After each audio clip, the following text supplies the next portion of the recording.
Welcome to another episode of American Reef, and we're here with SanJay. And what are we going to do today, SanJay? Spend the day with me. Perfect. So let's spend the day going over his reef tank.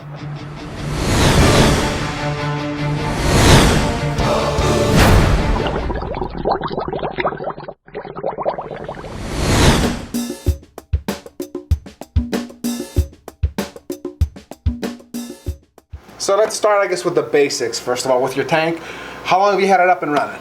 Tank's been running since November of 2006. Okay. So it's almost 4.5 years now. And roughly the tank dimensions, 7 feet long, and it's 4 feet front to back, and 30 inches tall. Right. Now, this was the maximum tank I could fit in the place. That's what Okay. So it was designed to fit in and occupy the most amount of space that I could occupy without having to knock down this wall. Right. That's what I was going to ask, because most of our viewers are newer viewers, right? Okay. So it's like, hey, what criteria do you use? Right. So as big as you possibly can. As big as I could fit in without having to knock down walls. Right. So I used to have my 180 here. Uh-huh. And that was 6 feet long and 2 feet front to back. Okay. So we did have to move one wall to the front just to give me enough space in the back. Right, because it would have been too cramped, right? Right. But it was much easier to move that wall as opposed to moving this wall, because that would have gone into this other room. Okay, so now that's a question. So you had a 180, which was a beautiful tank, right? And you said, okay, it's time to move up. What did you do with everything in transition and all that stuff? I sold it all off. Oh, okay. I kept a few things and I sold the rest of it. Okay. Because I knew it was going to be a year-long project to put the new one in. To get the new tank, redo the wall, get the stand built. Sure. And I didn't want to hold some of those corals for that long. Sure. And that makes sense, right? Because that's what I would look at is how do you gauge the project? Because like you said, that took a year, and to me, I would always guesstimate and say, oh, it takes 6 months, but it takes I wanted to take 6 months. Right, exactly. But like any project, it took longer than it should have taken. Right. By the time we did everything, we ended up changing this whole room. Right. We had to add French doors here. We had to do a whole bunch of other things that were not in the original plan. I guess that's a good point, even just to get the tank in, huh? Tank was already in. Oh, okay. The tank was in, but to get the tank in, we actually had to put those doors. Oh, okay. Because the original door was a 36-inch single door. Right. Which would have brought the tank in, but it would have been very difficult to bring it in because it would have to come in on its side. Sure. Tank's 48 inches wide. Okay, so this was part of the planning that wasn't thought through early on, because the original plan was we'll tilt the tank and we can bring it in. Right. The tank weighs 900 pounds, empty. So tilting a huge tank like that would have been easy. So how many guys were there? Well, we actually, to move it into the house, it didn't take us too many guys. We had a little trolley jack, the pallet jack, and then we dragged it with that. Even through the yard and everything, you didn't? Well, we had to put plywood on the grass, and then we didn't even have plywood, so we actually removed the plywood from the packaging the tank came in, and we used that plywood and got it in here.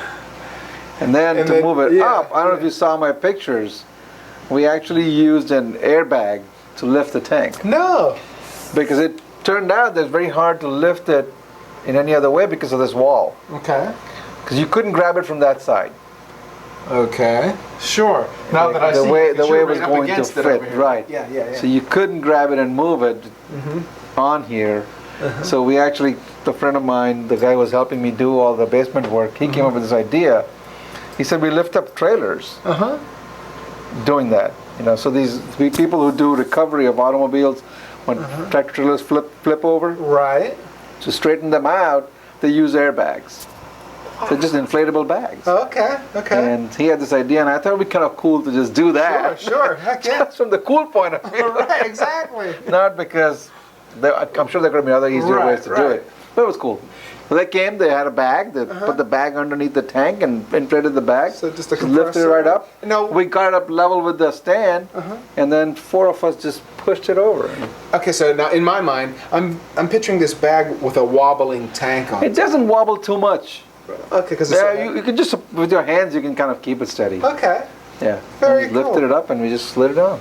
Nice. That was easy. It was fun to do too. Yeah, very It was much fun so. to do. Okay, so now when you're sliding it on, for example, do you have to worry about, again, like a lot of times I would be afraid of nicking the glass or causing... Well, we didn't have all this paneling there. Okay, There was a lot more room. It was open, and there was no problem sliding it. So on it was there. just a slide back. How Yeah. many people? We had 4. Okay. So Four. We had more people, but 4 was all it took. Okay. Oh, Yeah. very good. Yeah. So So my goal was not to lift anything heavy. I can't lift Yeah. anything heavy. I was gonna say I had shoulder surgery, so my arms would just fall right off anyway, right?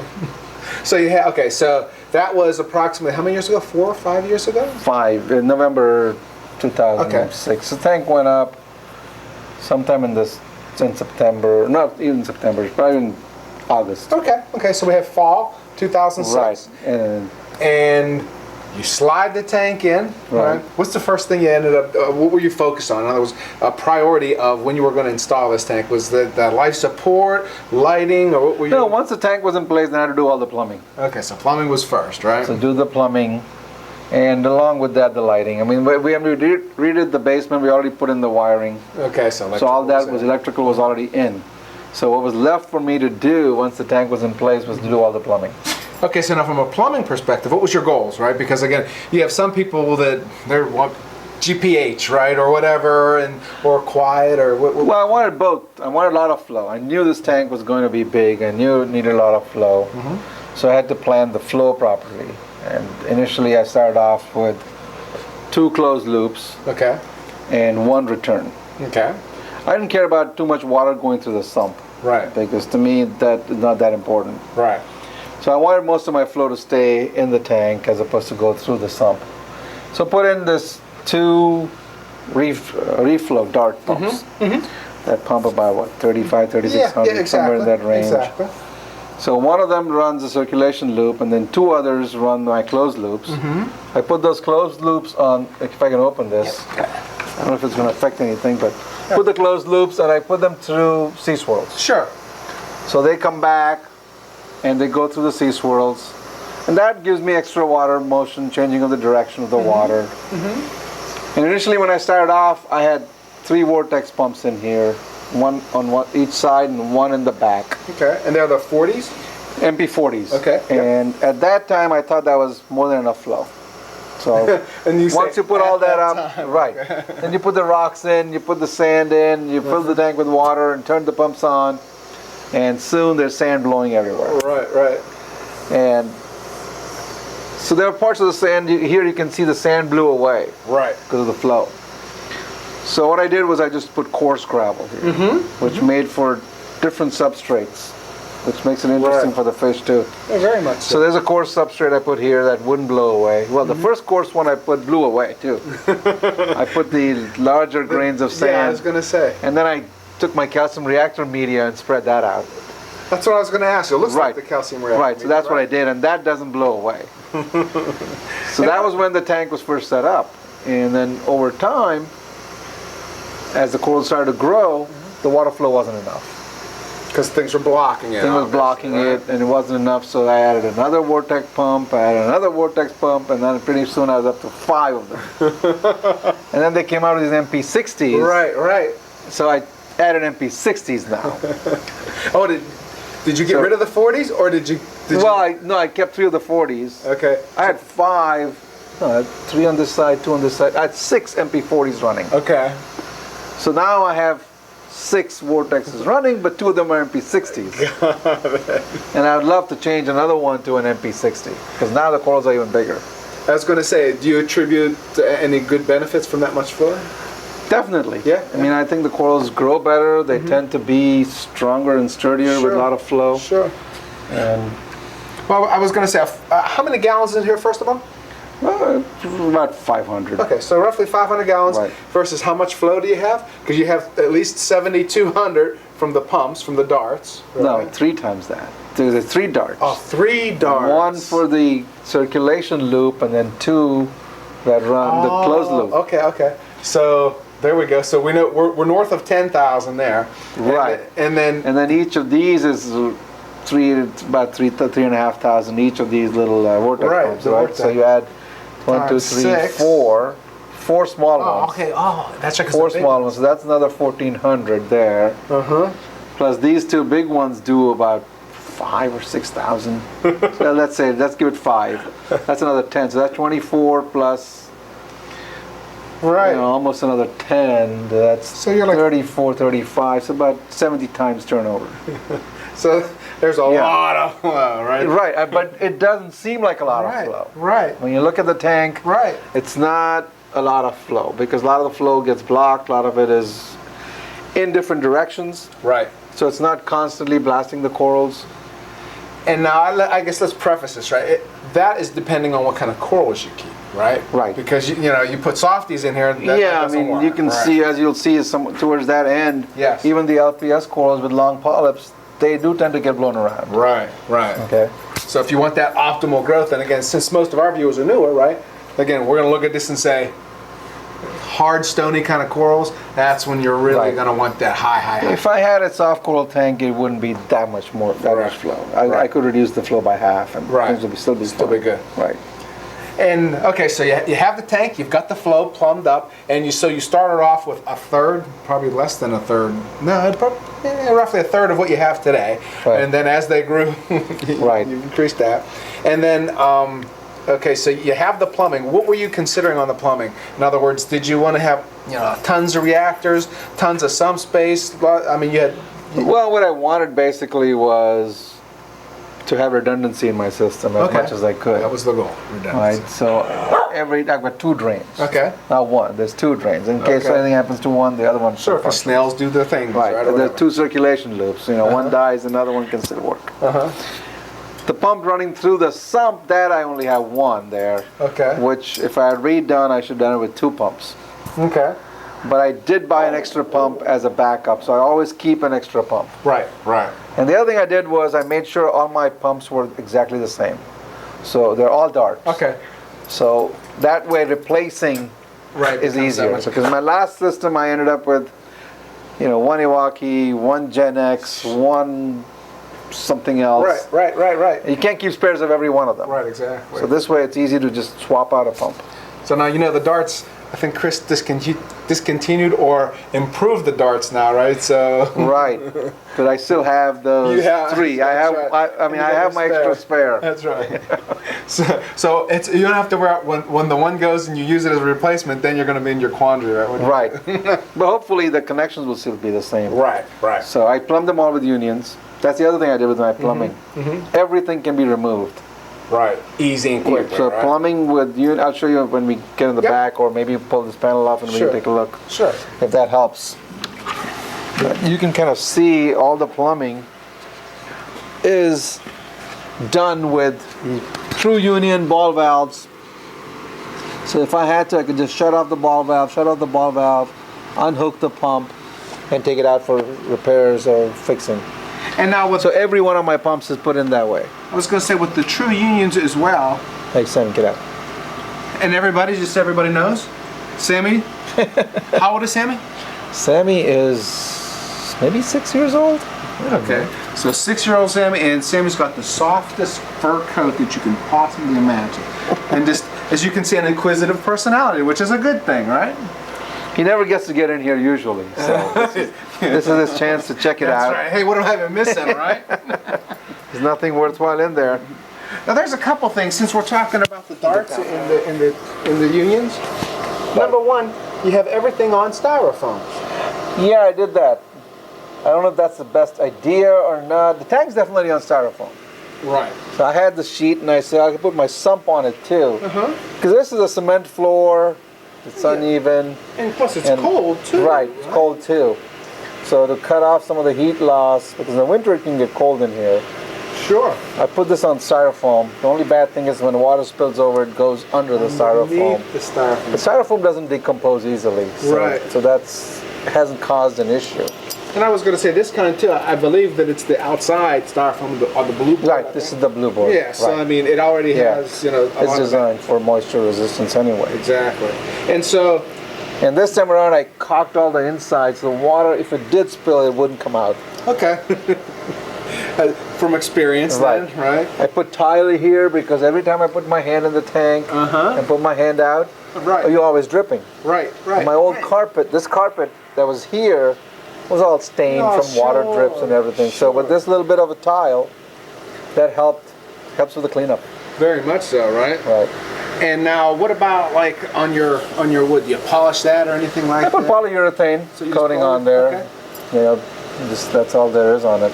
Okay. I like the natural color of the wood. Very much so. It kind of really offsets it. Yeah. And so now for your valves, let's go back to the plumbing a little bit. On your valves, I noticed a couple things. Number one, these valves here have a bigger ball on it, so to speak, right? Well, yeah, they're 1.5 inch true unions. Right. These are the Asahi valves. They're one of the nicest valves.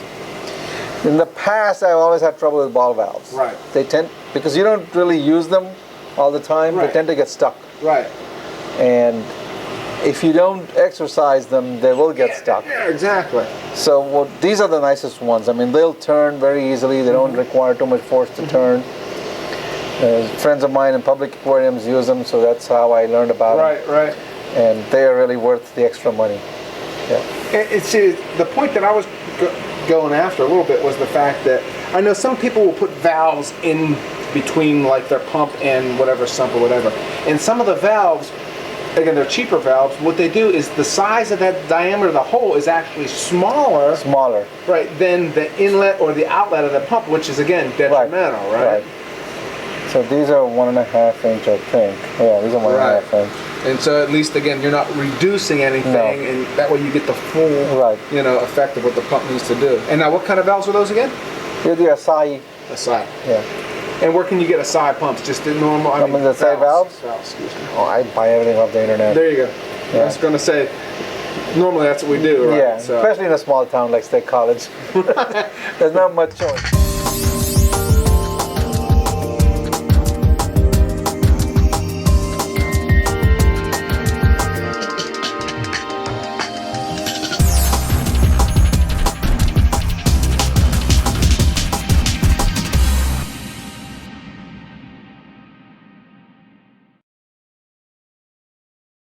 Okay, so now we're back, and Sammy has been very entertaining. Right.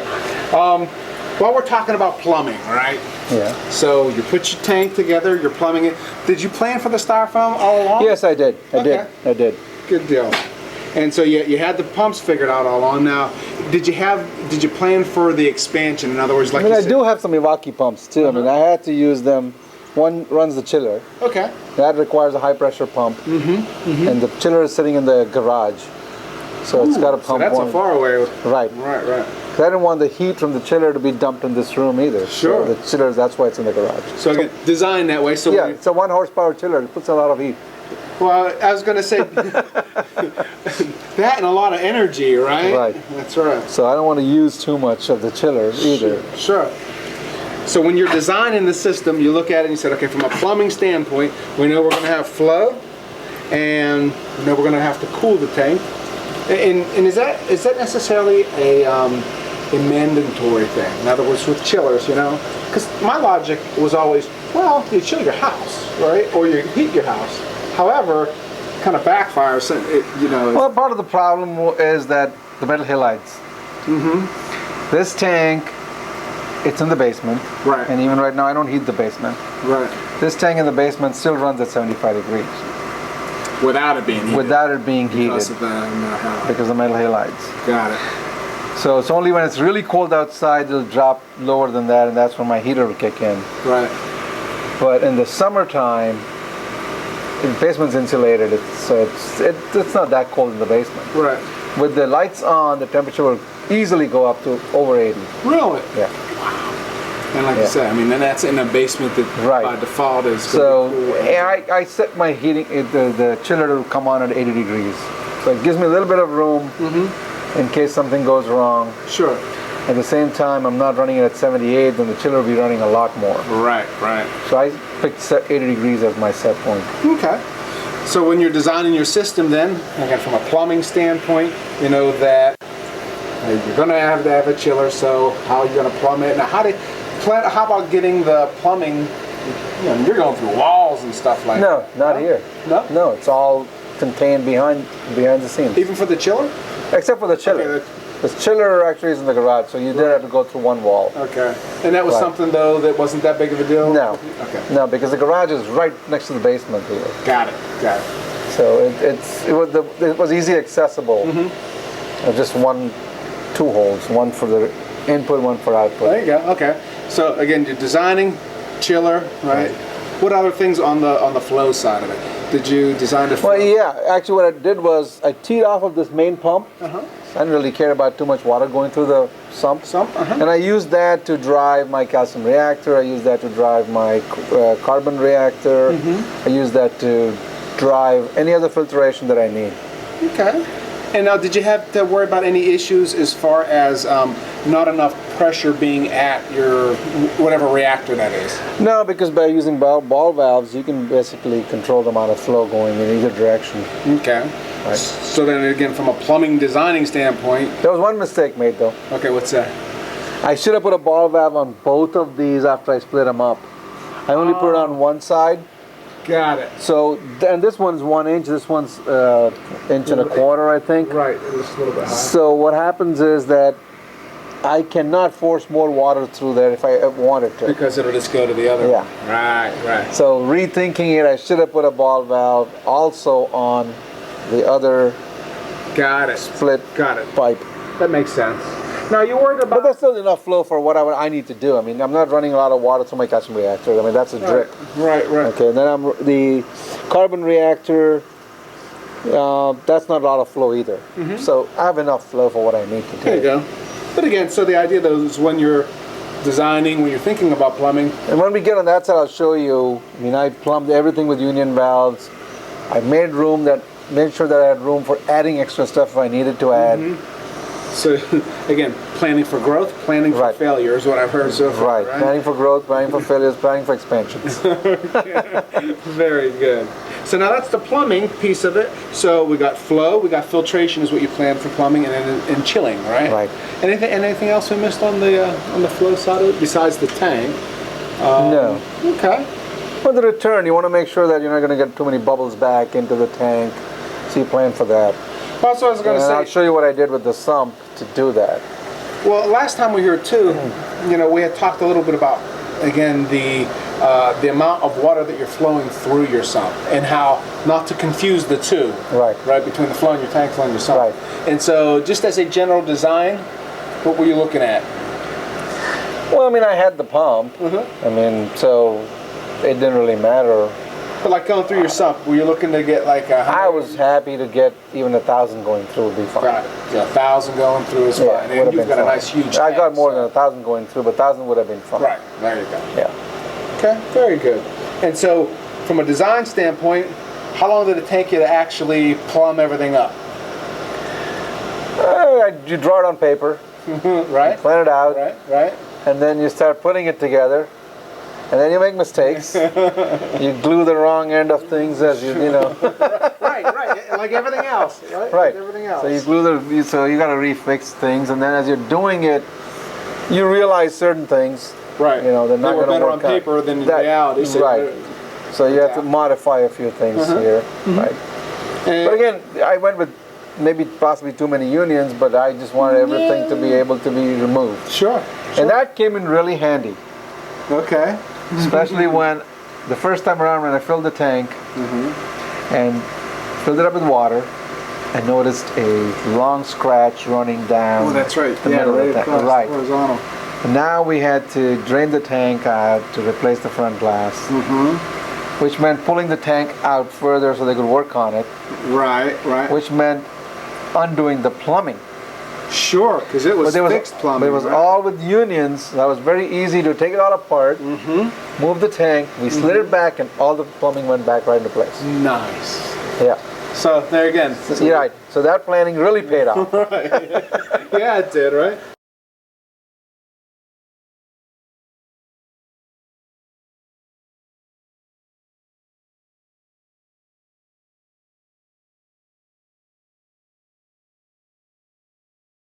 You have this tank, it's filled with water, and you need to drain it. Did you plan that into your plumbing as well? Well, I mean, yes, I did. So It's easy to drain my tank. Okay, so again, when you're planning, At least drain it down to this level. I can drain it down without any problem. got it. And how did you do that? Again, when I did the plumbing, I took one of the closed loops, put a T in the closed loop, right, and then run the pipe to my drain. Got it. And that closed loop, it's getting fed from in the rear. Is that where you're pulling it? Yeah, from the back. So it's down low, Right. and you can take it all the way down to there. Got it. You should be able to see better from the back. Okay.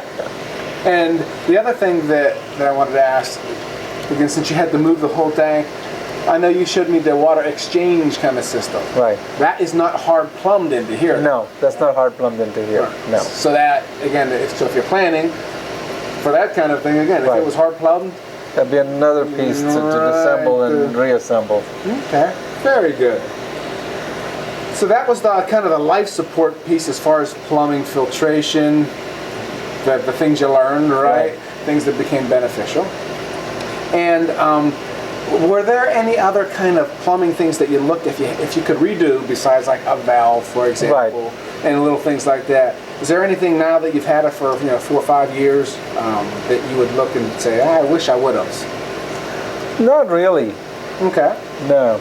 Good. I mean, there's maybe one thing that I should have planned for, maybe adding another tank that I could lump into this at some point. Another system that we plumbed into this, which I could do, but it's gonna be a little bit tricky. I was going to say you need space, right? I have space in the back. Oh, that's right. I do have space in the back. That's right. So now, you know how we were talking before how you breed clownfish, right? Would you think of or considering of sharing the filtration? No, not at all. No. Okay. No. For one, the clownfish, when you have so many babies, the water gets too dirty. I'm not going to put that dirty water in here. Right. And secondly, if there's any diseases, I don't want them being transmitted so back and forth. Right. Well, then what would you do with the other tank if you were gonna add it to this plumbing? I wanted to put up a non-photosynthetic tank. Ah, there you go. Yes. So it would be a small tank, small water volume, but backed up by a huge water volume. Right. And plumbed in such a way that I could actually do 100% water exchange automatically. So I could feed that tank heavily. Right. And then be able to just dilute that water with this. Right. And hopefully this can skim it out and remove it and filter it. Got it. Yeah. Okay, so that's plan B then. It's going to happen this summer. Oh, good. Yeah. Good deal. It's definitely going to happen this summer. Good deal. So that way, so you hear it now. So whenever you get the plans and designs, make sure you keep them. That way next time we tape. Okay, we can say this is what you started with. This is what I started with. Well, I can show you where I'm going to put it. Good. Well, let's go back. Let's take a look at it.